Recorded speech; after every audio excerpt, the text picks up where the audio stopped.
मैं इस वक्त ज़मान पार्क में मौजूद हूँ। ये आपको लग रहा होगा कि नाश्ता चल रहा है, लेकिन आज हम इनसे बात करते हैं, देखते हैं कि क्या चल रहा है। अस्सलाम वालेकुम। जी वालेकुम सलाम। सर जी, ये क्या चल रहा है? लंगर चल रहा है फ्री में, किससे है?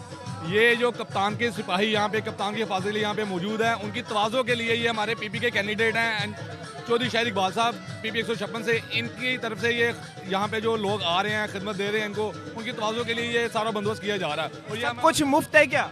अल्हम्दुलिल्लाह बिल्कुल मुफ्त है सर। ये फीस बिल्कुल सब लोगों के लिए खिदमत के लिए लगाया जा रहा है। कितना खर्चा चल जाता है डेली? कितना खर्चा होता है? कोई है हिसाब किताब?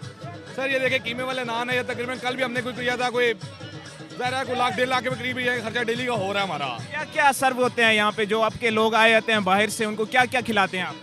कल हमने पहले दिन बिरयानी का बंदोबस्त किया था, कल हमने भटूरों का बंदोबस्त किया था, यहाँ पे एक डिफरेंट चीज़ है। आज हमने कीमे वाले नान का बंदोबस्त यहाँ पे किया है। सुबह टाइम भी होता है या सिर्फ रात को होता है? नहीं, हमारा रात का है, हम रात को डेली यहाँ पे कर रहे हैं और कल भी इंशाल्लाह यहाँ पे भटूरों का और सब चाय का बंदोबस्त करेंगे यहाँ पे। तो कितना कैसे बर्दाश्त कर लेते हैं इतना खर्चा? आजकल तो महंगाई है, वैसे भी आटे की कमी है। ये देखें ना, जो हमारे स्टेक होल्डर हैं, ज़ाहिर उनकी जिम्मेदारियाँ बनती है कि जब वो इलेक्शन लड़ते हैं तो जब यहाँ पे ऐसे माहौल में उन्होंने ये सारी जिम्मेदारी निभानी होती है, तो ये ज़ाहिर अल्लाह ताला उनको देता है, तो वो अल्लाह ताला रज़ा पे खर्च करते हैं इसको। ठीक हो गया, बहुत शुक्रिया सर।